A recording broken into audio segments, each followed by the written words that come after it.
Des membres influents du crime organisé italien seraient derrière les coups de feu tirés à proximité de la prison de Rivière-des-Prairies samedi après-midi. Selon nos informations, la thèse du coup monté est sérieusement étudiée par les policiers, alors que certains détenus chercheraient à obtenir un transfert d'établissement carcéral. Les détonations ont été entendues alors que plusieurs membres du crime organisé italien se trouvaient dans la cour arrière de l'établissement, ce qui laisse croire qu'ils étaient visés. Or, comme le démontre cette carte, la position du tireur était très loin de l'endroit où se trouvaient les détenus. Parmi ceux-ci, Leonardo Rizzuto. Il fait partie de plusieurs personnes arrêtées après les confessions du tueur à gages Frédéric Silva. À proximité de la scène, les policiers ont retrouvé une arme semi-automatique AR-15, souvent utilisée lors des fusillades aux États-Unis, des douilles et des photos des personnes visées, en plus d'un véhicule incendié pouvant avoir un lien avec l'affaire. Ce qu'il faut comprendre, c'est que c'est l'enquête aussi de la part des policiers qui va aussi amener des pistes d'information.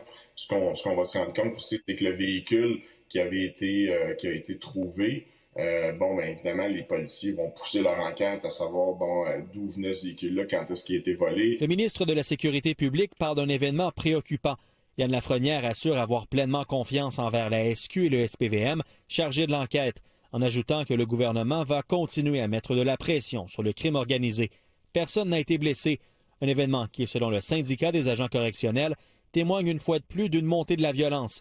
Des actions concrètes sont réclamées de la part du gouvernement. On parle d'un événement sans précédent dans un établissement de détention. Quand on voit le crime à l'extérieur, quand on voit la hausse de la criminalité puis des guerres de gangs qui se passent dans la société, ils se transposent dans les prisons. La criminalité augmente, la violence, l'intimidation augmente. Et là, on est vraiment dans une autre zone là, quand on parle d'une arme de tir semi-automatique, dans le périmètre d'un établissement de détention, d'une arme qui est retrouvée près d'une clôture derrière l'établissement ou les cours où il y avait du crime organisé, des gens du crime organisé italien qui étaient dans la cour extérieure en même temps. Si l'option d'un coup monté est étudiée sérieusement, la thèse d'un tireur amateur est également sur le radar des policiers, selon nos informations.